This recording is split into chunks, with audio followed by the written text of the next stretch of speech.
2.3 Organisational systems. Projects operate within the constraints imposed by the organisation through their structure and governance framework. To operate effectively and efficiently, the project manager needs to understand where responsibility, accountability and authority reside within the organisation. This understanding will help the project manager effectively use his or her power, influence, competence, leadership and political capabilities to successfully complete the project. The interaction of multiple factors within an individual organisation creates a unique system that impacts the project operating in that system. The resulting organisational system determines the power, influence, interests, competence and political capabilities of the people who are able to act within the system.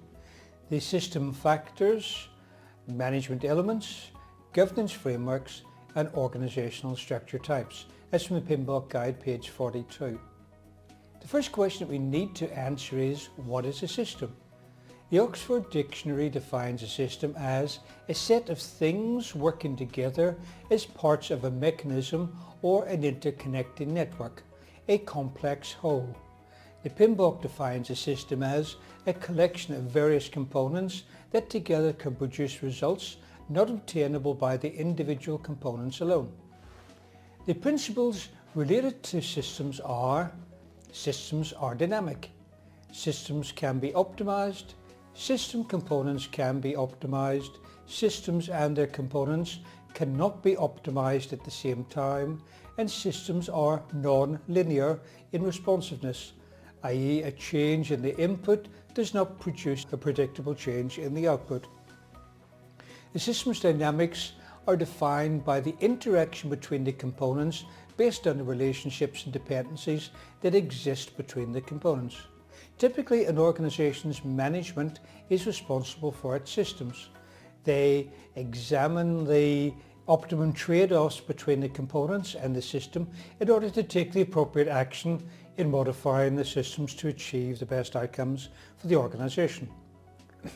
These systems impact the organization's projects, and so the project manager must consider these systems as well as the organization's governance framework when determining how to fulfill the project's objectives.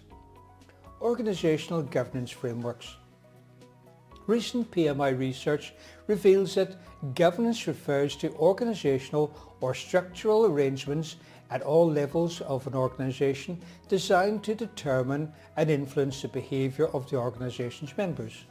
This research suggests that the concept of governance is multidimensional and includes consideration of people, roles, structures and policies, and requires providing direction and oversight through data and feedback.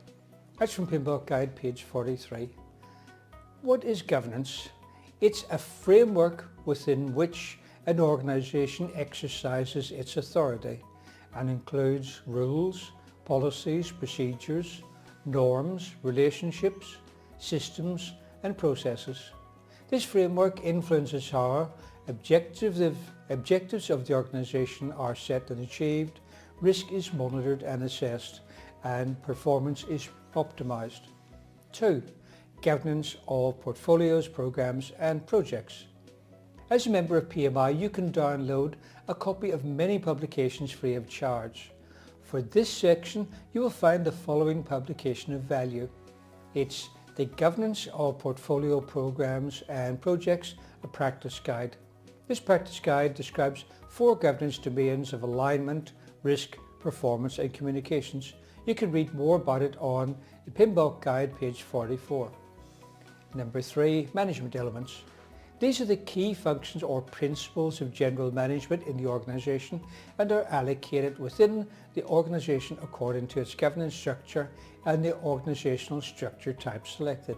They include division of work using specialized skills and availability to perform work, authority given to perform work, responsibility to perform work appropriately assigned based on such attributes as skill and experience, discipline of action, e.g. respect for authority, people and rules, unity of command, e.g. only one person gives orders for any action or activity to an individual. The unity of direction, e.g. one plan and one head for a group of activities with the same objective. General goals of the organisation take precedence over individual goals. They are to be paid fairly for work performed, optimal use of resources, clear communications channels, right materials to the right person for the right job at the right time, fair and equal treatment of people in the workplace, clear security of work positions, safety of people in the workplace, open contribution to planning and execution by each person, and optimal morale. The PMBOK guide says on page 45, performance of these management elements are assigned to selected individuals within the organisation. These individuals might perform the noted functions within various organisational structures.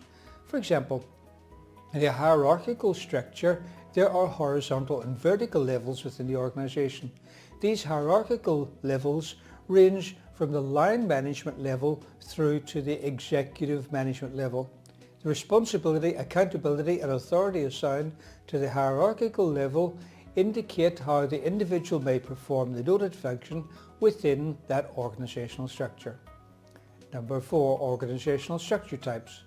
Please read the list of factors in organisation structure selection and study table 2.1 on PMBOK guide page 47. It compares several types of organisational structures and their influence on projects.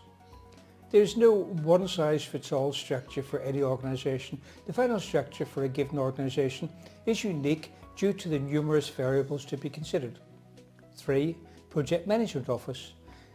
PMBOK guide defines a project management office as an organisational structure that standardises the project-related governance processes and facilitates the sharing of resources, methodologies, tools and techniques. Responsibilities of a PMO can range from providing project management support functions to the direct management of one or more projects. There are several types of PMO in organisations. Each type varies in the degree of control and influence it has on projects within the organisation, such as supportive. Supportive PMOs provide a consultative role to projects by supplying templates, best practices, training, access to information and lessons learned from other projects. This type of PMO serves as a project repository. The degree of control provided by this type of PMO is low. And now we move on to controlling PMO. It provides support and requires compliance through various means. The degree of control provided by the PMO is moderate. Compliance may involve adoption of project management frameworks and methodologies, use of specific templates, forms and tools, and by that they actually mandate the use of those templates and tools, conformance to governance frameworks. Then we come to directive PMOs. They take control of projects by directly managing the projects. Project managers are assigned by and report to the PMO.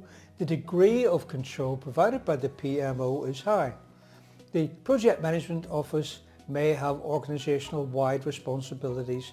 It may play a role in supporting strategic alignment and delivering organisational value. The PMO integrates data and information from organisational strategic projects and evaluates how higher level strategic projects are being fulfilled. The PMO is the natural liaison between the project's portfolios, programmes, projects and the organisational measuring systems, e.g. balanced scorecard. The PMO may manage programmes of related projects or portfolios of unrelated projects and work, but always with a view to providing efficiencies and benefits of a common administration. A PMO may have the authority to act as an integral stakeholder and is a key decision maker throughout the life of each project in order to keep it aligned with the business objectives. The PMO may make recommendations lead knowledge transfer, terminate projects and take other actions as required. A primary function of a PMO is to support project managers in a variety of ways, which may include managing shared resources across all projects administered by the PMO, identifying and developing project management methodology, best practices and standards, coaching, mentoring, training and oversight, monitoring compliance with project management standards, policies, procedures and templates by means of project audits, developing and managing project policies, procedures, templates and other shared documentation, organisational process assets, and coordinating communication across projects. That brings us to the end of organisational systems and also to the end of the environments in which projects operate. And the next module is 3.0, the role of the project manager. Please read the corresponding chapter in the PMBOK guide before watching the video so that you'll know what you're meant to be doing.